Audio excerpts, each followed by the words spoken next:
નમસ્કાર, આપ જોઈ રહ્યા છો વાઇબ્સ ઓફ ઇન્ડિયા. હું છું નંદિની, મારી જોડે છે દીપલ. અને આજે આપણે ખૂબ જ ગંભીર મુદ્દાની વાત કરવાના છીએ કે ગઈકાલે જે એર ઇન્ડિયાનું વિમાન દુર્ઘટનાગ્રસ્ત થયું અને લગભગ 300 જેટલા લોકો મૃત્યુ પામ્યા છે, એ પછી સવાલ એ જહેનમાં ઉઠે છે કે લાઈફનો કોઈ ભરોસો નથી. જ્યારે નોર્મલી આપણે ફ્લાઇટમાં બેસતા હોઈએ તો લોકો સેલ્ફીઝ લેતા હોય છે, વિડીયોઝ ટેક ઓફ અને લેન્ડિંગના લેતા હોય છે, અને એ જ ટેક ઓફના વિડીયોઝ અત્યારે વાયરલ થઈ રહ્યા છે કે જેમાં વિડીયો ચાલુ છે અને આગની જ્વાળા પણ જોવા મળતી હોય છે. એવી જ રીતે આપણા પૂર્વ મુખ્યમંત્રી વિજયભાઈ રૂપાણી છે, તેઓનો પણ એક ફોટો વાયરલ થયો છે કે જેમાં ઓફકોર્સ એ સીટ ઉપર બેઠા છે અને કોઈ એમનો ફોટો લીધો હતો. તો Dipal, like what are your first thoughts કે શું પેલો છે આ? વિચાર તો એ જ આવે છે કે આ જિંદગીનો ભરોસો નથી અને કોઈની પાચમની છઠ થતી નથી. અને જે રીતે લોકોના મૃત્યુ થયા છે, જે રીતે આખા ને આખા પરિવારો સાફ થઈ ગયા છે. આપણે ચાલુ કરીએ તો ડૉક્ટર કૌમી વ્યાસના પરિવારથી ચાલુ કરીએ. તેમના 3 બાળકો, ડૉક્ટર વ્યાસ અને તેમના પતિ, જેઓ લંડનમાં સોફ્ટવેર એન્જિનિયર હતા, તેઓ લંડન જઈ રહ્યા હતા.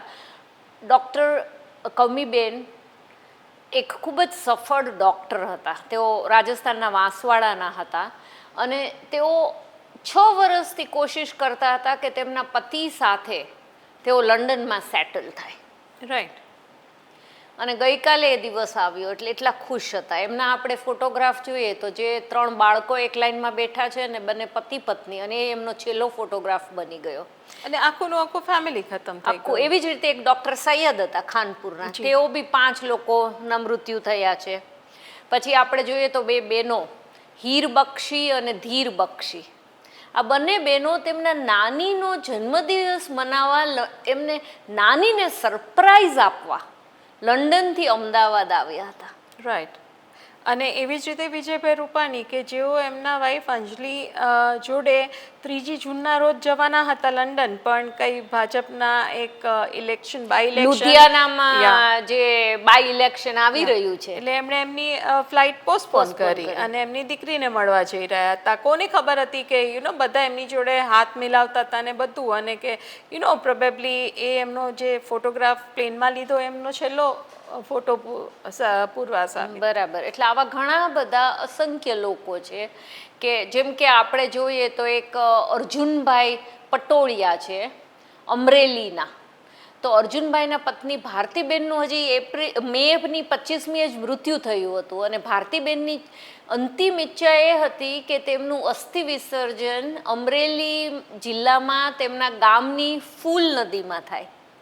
એટલે અર્જુનભાઈ તેમના 2 બાળકો, અને બંને બાળકો, એક 4 વર્ષની બાળકી છે અને બીજી બાળકી 8 વર્ષની છે, તેમને મૂકીને તે અસ્થિ વિસર્જન માટે આવેલા.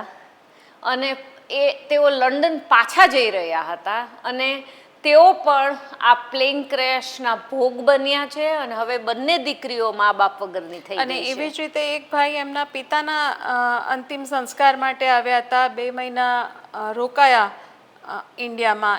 તેઓ રાજસ્થાનના છે અને તેઓ પણ મૃત્યુ પામ્યા.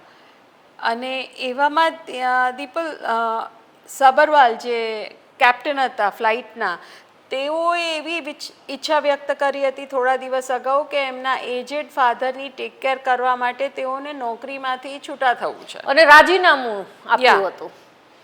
એટલે આવું છે. અને ઇનફેક્ટ આ બધામાં એવા પણ કિસ્સા જોવા મળે છે કે માણસ બચી જાય છે, જેમાં કે એકલો સર્વાઈવર વિશ્વાસ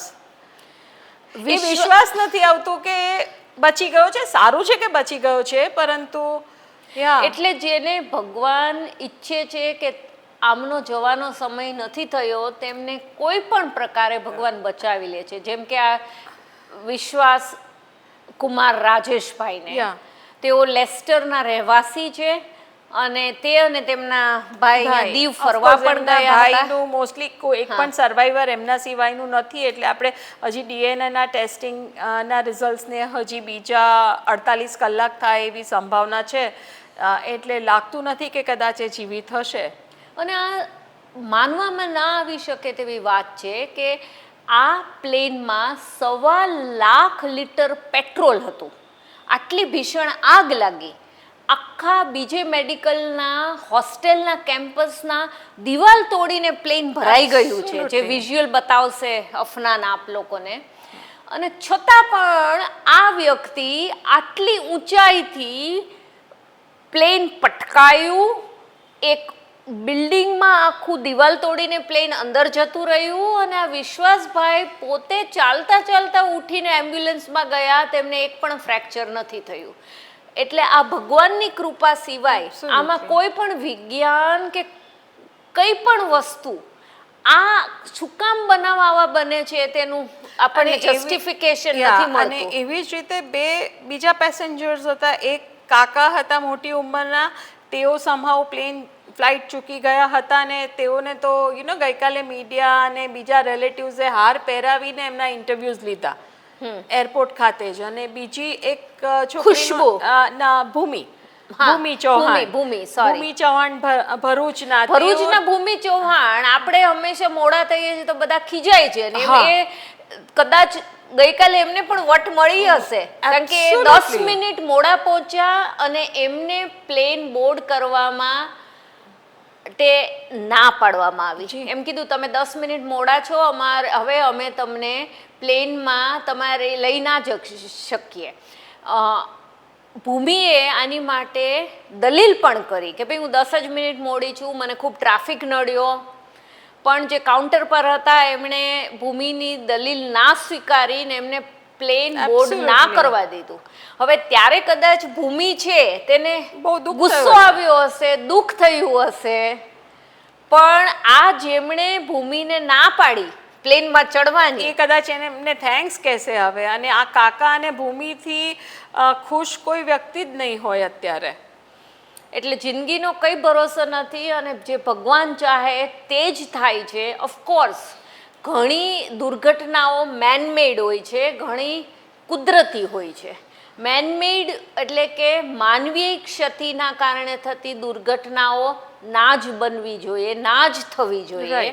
પણ જે કુદરતી ઘટનાઓ થાય છે, જેમ કે ધરતીકંપ કહીએ આપણે, કે વાવાઝોડું કહીએ, કે પૂર કહીએ, એમાં પ્લેન ક્રેશ. અને હવાઈ મુસાફરી એ સૌથી સેફ, સૌથી સલામત પ્રકારની આખી દુનિયામાં મુસાફરી માનવામાં આવે છે. અને જે અમદાવાદમાં પ્લેન ક્રેશ થયો છે તે દુનિયાનો અત્યાર સુધીનો મોસ્ટ ડેન્જરસ, એટલે સૌથી ખતરનાક પ્લેન ક્રેશ એવી રીતે જોવાઈ રહ્યો છે.